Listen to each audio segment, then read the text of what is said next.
going on, guys? Today, I want to talk, well, first and foremost, happy Thanksgiving to everybody out there in Canada and everybody states. Happy Memorial Day. It's holiday Monday, Thanksgiving. Today is kind of a R&R for the weekend. I was busy cooking and having snacks, and so we're just doing this is some downtime for me. Relax, get some stuff ready for the rest of the week, and I'm packing up for a trip. Not a far trip, just for the day.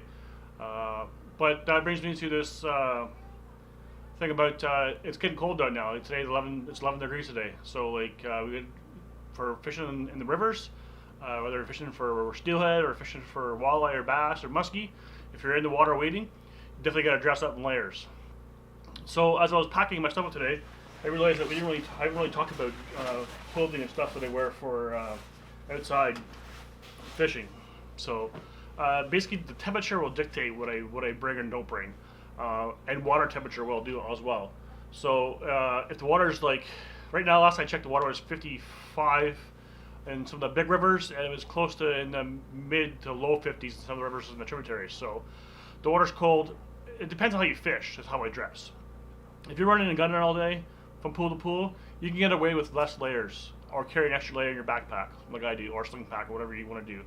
And then just wear like a base layer and then a mid layer, and then if you get cold, you can just put another layer on. But if you're in the water all day and you're fishing 3 or 4 pools and you're waist deep in water all day, then you need to put an extra layer on, or 2, depending on how cold the water is. So let's talk about clothing, kind of what I do. First thing, mitts. Let's start basically. We'll do head to toe. Most days I just wear a ball cap, and I've got a hood on my sweater, then I'll wear that. And a buff. Yeah, they're for summertime, but really for the wind and keep your ears warm, basically, a buff is sufficient enough for head gear. Once you get down to 5 degrees, 10, 0, and then maybe it's a toque time. But for the most part, you can get away with a hood and a buff. And then for toque, you can't beat wool. Wool is good. It's been around forever. If it gets wet, it's still warm, even though it's wet. It smells like a wet dog, but it's better than being cold. That's that for pretty much that. 2 toques, I will, acrylic one, and I also wear the wool toque, depending on what kind of day. But if I can get away with the wool with the wind stopper, that's the kicker. That's why the buff, you can do a toque and a buff kind of combo, and that will keep the wind out. And then gloves, because our hands are always wet all the time fly fishing, it's really hard to do with gloves. So there's fleece, finger cut fleece, flip mitts basically. Right, the thumbs will flip open too. Had these for a few years now.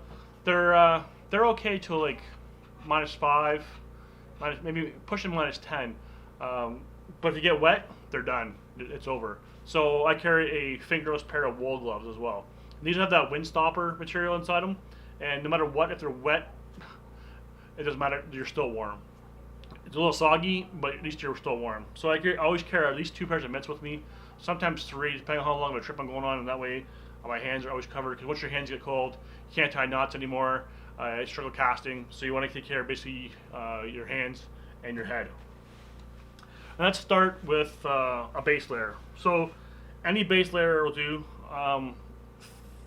Any moisture wicking base layer, not cotton, some kind of polypropylene. You could pick a manufacturer, doesn't matter. I have a couple pairs of Columbia and a couple pairs of Under Armour. The good thing about the Under Armour version, they have a number 1, number 2, number 3, and number 4 for the cold scale. 4 being the warmest and 1 being lightweight. And they have that kind of similar idea to Columbia. They have their midweight, lightweight, and heavyweight. If I'm in the water all day, I want the heavyweight, at least the minimum of the heavyweight to keep warm to start, and then I'll add layers for there. So we're top and bottom, right? And that leads me to let's start socks, right? So first layer, I wear 2 pairs of socks pretty much all the time waiting. Doesn't matter if it's warm out and it's 60 degrees out. I wear 2 pairs of socks for A, for blisters, and B, for breathability. First layer, polypropylene liner sock, right? Have that on first, and then you put a wool sock on. These are those extreme Sims wool socks. I also have a pair of Bass Pro Shops 40 below wool socks that I also like. And then regular wool socks for days that are in that 60 to 70 degree range, because you don't want to sweat to death while you're walking and trucking and running and gunning in creeks. So this weight of sock will also dictated by the temperature of the water and or the air, depending on which way you're fishing. So then we hit the extreme sock, because what I'm going to be wearing this week, because the water actually is cold. I plan on spending most of my day waist deep or deeper in the water. We're going up to the Kawarthas for some walleye and bass. We got to find them. So, and then the second layer I'll wear is a fleece pant, right after my base layer. It doesn't matter what kind of fleece you get. Make sure it's high quality fleece. Sims, Redington, Columbia. The only benefit of the ones that are wader, like made for fishing and waders, is they're tapered, so you don't have to worry about tucking your sock. Like you don't have to worry about your sock getting in the way of it getting bunched up by folding the pant over. But any fleece pant will do for sure. Sorry, I finished my tea. And then for the top layer, after that, I just wear it. For the most part, I wear a t-shirt over top, like this long sleeve short sleeve shirt or a long sleeve shirt over top of my mid layer, and then I'll wear like some kind of fleece jacket or sweater. Like this one here is a Sims jacket.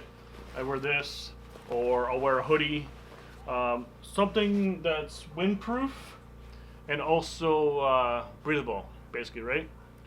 And then if it gets really cold out, we're talking like -10 and the water's like pushing 34 degrees Fahrenheit, I'll add an extra upper layer underneath that layer, right? This is a Columbia, get that silver liner inside there, like, or any other like a mid-weight fleece underneath that to have 2 layers of that.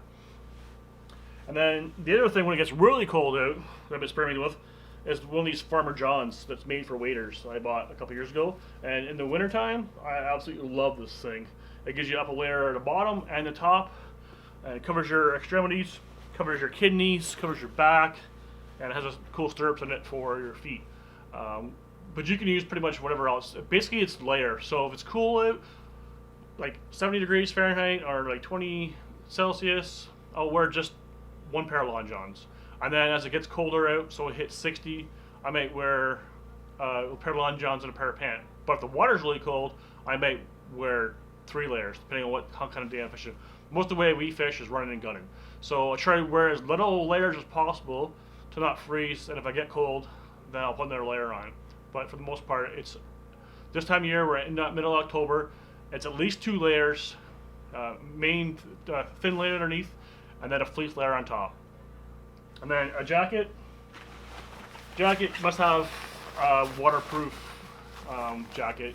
Not necessarily for the, waterproof obviously because of fall, it rains more and snows more, but it's for the wind properties.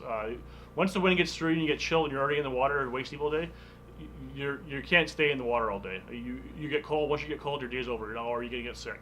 So, and then waders, I just go with the breathable wader. These are the new Hodgmans. So far, I absolutely love these waders so far. So that's pretty much what I wear for cold water and cold water fishing. Good polypropylene liner sock, a good base layer. Pick your brand. Doesn't really matter what brand you pick. They're all, once you get to that certain $50 mark, they're all pretty much equal as far as capabilities of warmth. I don't find a difference. Under Armour, Columbia, Sims has some, Redington has some. Take your pick, right? So that's kind of what I do with, and then basically I carry, if it's like really cold out or it's gonna be cold, I'll carry an extra layer in my backpack. So maybe I got my Long Johns, my fleece on my pants, my waders on, and I got my 1 layer on, and then my jacket on.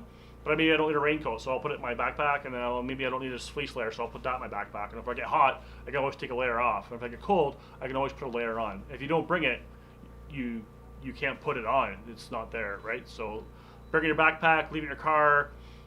Friend's gonna bring it back up, have him pack it in there for him. I don't know.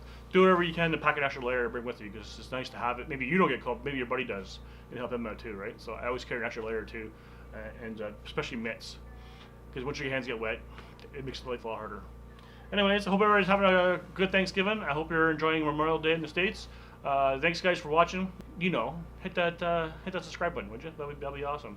I'm going out this week for some walleye. I gotta find them. I found some spots. We found some fish moving, so we're gonna find them. And come on, I got a week off here at the end of the month, so happy Thanksgiving, everybody out there. Thanks for watching. I'm Taylor Chasers. I'm out.